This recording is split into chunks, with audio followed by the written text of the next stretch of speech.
Let's go Louisville. Oh, this is another team I think a lot of people are talking about. Jeff Brom, first year head coach.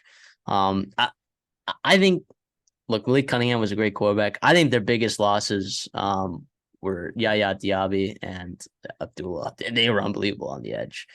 So they were a pretty decent team last year. They started off pretty slow. They lost a couple early games, but they really picked it up. Their defense was phenomenal. I thought it was a really good defense last year. Top 10 in points per game allowed, as you can see up there. The number one per drop back sack percentage in the country at almost 12%. Again, that's all Yaya Diaby and Yasir Abdullah. But I don't know. Does the offense get better? Maybe. Jeff Brom's in there. Whoa. Yeah. I mean, look at the playmakers they got there. The offensive line they totally revamped with two trained. I know you love Jamari Thrash. I'll save him for you to talk about. Jeff Brom is an upgrade from Scott Satterfield, hands down. There's no doubt about that. Yeah. So, I think over under 8 wins. What are you looking at? This is another play over cash 8 wins. I think worst case scenario, not worst case scenario. Obviously, there is a worst case scenario. Everybody learned from Texas A&M last year that there is a significantly worst case scenario than you think it actually can be. But I do not see many scenarios with this schedule that they lose more than 4 games, right? And yes, the out of conference is tough. Not easy. I wouldn't say tough. I wouldn't say not easy. Notre Dame and then Kentucky at the end of the year. Kentucky at home, right? And I think they're regressing. We'll get into them when we get to the SEC. But yeah, Notre Dame, it's a very winnable game at home in the middle of the season, and that could very well push you to above 8 wins. Their ACC schedule is terrible, right? We talked about Georgia Tech, which who knows? Even though I like Georgia Tech, I still think Louisville should win that game. Boston College, North Carolina State, Pitt, Duke, the both Virginia schools, Miami. Yes, there are some teams that we like Duke, NC State, but they avoid everybody. That's tough. Like North Carolina, no Clemson, no Florida State. I mean, there's a reason why they're plus 1,000 to win the whole conference because that schedule is terrible, and they could very well ease their way into the conference championship. I agree. I'm with you on that. Play it. Come on. It's over 8. It really comes down to schedule, right? That's really what it comes down to. But I'm gonna leave that out for a second. How often do you see a Power 5 offensive tackle on the transfer portal that's played over 2,000 snaps?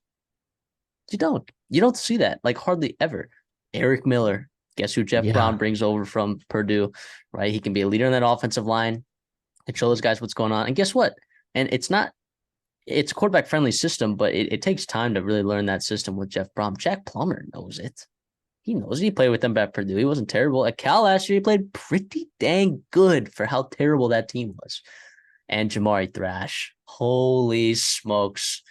I love talking about him every chance I can get. I was hurt a little bit for the spring game, I believe, but that's not going to change the fact. I mean, Jeff Brom, you see every year he's producing an All-American wide receiver every year. The question is, who's it going to be? And my guess is Jamari Thrash this year. He was fantastic for Georgia State, over 1,000 yards. I think like the next closest person on that team had like 400 yards receiving. He was that dominant in that conference. The only reason really that offense produced as much as it was producing. John Paul Flores transferred from Dartmouth on the offensive line. I think he's an ACC caliber player. I think he's got size. I think he's pretty good. I think he's good. Jimmy Callaway. Brian Hudson too. Brian Hudson's awesome at center for them. Yes. So I'm a big fan. I'm a big fan of the work that Jeff Brom has done in the transfer portal. I mean, they brought in 5 offensive linemen in the transfer portal, at least from what I'm looking at. It might be more. Might be 6. But so he saw that as a spot of need, right? Which sometimes concerns you, but I think the guys he brought, I like the guys that he brought in. I really do. They brought in 25 total transfers. Yeah, and look, Michael Gonzalez, the right guard's also pretty good. Like they have like 5 guys. He's going to be in the NFL. He's a Sunday guy, Michael Gonzalez. Yeah, for sure. Like I'm very high on this offensive line, which is great because I don't know how many great offensive linemen Jeff Brom's had at Purdue. The defense is what's really concerning though, because it is going to be a significant drop off. Yaya Diaby and Yasir Abdullah, I don't think people actually understand how good and how dominant they were. I mean, having a 12% sack percentage per dropback at a Power 5 level is stupid. It is stupid. They were so good. They were so good. Now, Ashton Gillette's pretty good, but that's so much production to replace. So much production to place. Secondary could be pretty deep. I mean, I like it. I mean, a lot of transfers there. I like Marcus Gross-Killebrew at A&M.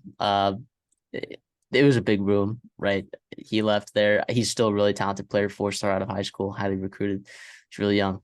He was a true freshman last year. So, Storm Duck, that's a big time transfer. And Cam Kelly, both from other teams in the ACC. Cameron Kelly coming from was UNC, then he transferred to Virginia, and then he's like, wait, nope, I'm actually coming to Louisville with Jeff Brom. And Storm Duck is actually really talented. He had a fantastic true freshman year, 2 years ago. He had a really, really good year. Might have even been 3 years ago at this point. He's pretty old. He's been at this for a while. I think he's pretty talented himself. I think they like their linebackers. Oh, well, they brought in Keith Brown. I mean, he's from Oregon. Oh, from Oregon is huge. They lost their top 2 linebackers. They needed him. They needed him really bad. So I thought that was a good addition. So it's going to be a big drop off, I think, at defense. But when I'm looking at the schedule right here, it feels like they can get away with an okay defense. They don't need like a really good defense like they had last year. No, and I think the strength of the defense will be the secondary, like you talked about. They brought in 6 guys that they like, and they even brought in a guy back, Benjamin Perry, who entered the transfer portal, who's their star position guy, and they convinced him to stay. So it's really 6 if you count it. But all 5 guys that played last year are all returning, and none of those transfers might even start. So they got crazy depth there. But they like the guy that's really, really intriguing is Marcus Washington. Now I don't know if it's this year. He was the highly rated recruit that just put in his transfer portal after his true freshman year at Georgia. He's different than a lot of those guys in the ACC. So I think maybe not this year, but another year, he'll be awesome. But yeah, I think I like Jarvis Brownlee, obviously, at corner, outside corner. Quincy Riley was playing well last year. Their 2 safeties are awesome. MJ Griffin and Josh Minkins. And they're, backed up by Cameron Kelly and Devin Neal. Who are the transfers they brought in there? Yeah, I like Josh Minkins. I wrote down some stuff. I'm trying to remember watching him, but I wrote down stuff that I liked him. So I must like him. So there you go. Yeah. I don't know. I really think Brom did a great job of kind of overhauling this roster, keeping it together because it was a good roster. Scott Satterfield did an okay job keeping those guys together, and Brom can actually leverage NIL, unlike he could do at Purdue. He could leverage that to build a nice roster. I think their quarterback room is really, really intriguing. Yes, obviously, we all expect Jack Plummer to be the guy there. But look at who else they brought in. Not only did they keep Brock Domain, who's an old guy there that's been there forever, redshirt senior, but Brady Allen, right, former high 4-star guy from Purdue that transferred over. He's a top 20 quarterback. Top 20 quarterback in his class. If you're an SEC fan, you know who Harrison Bailey is from Tennessee and then played to UNLV. He was a former high 4-star recruit there. And then Pierce Clarkson, who they like a lot, as a true freshman, going to be out of St. John Bosco. St. John Bosco. And he brings his teammate, actually, is another wide receiver, Jaheel McClain, from John Bosco as well. So I think this team, top to bottom, is awesome. And yes, front 7, they'll have to piece it together. There's a lot of question marks there. Yeah. So but they like Adonijah Green. Adonijah Green's a good player too. They like him a lot.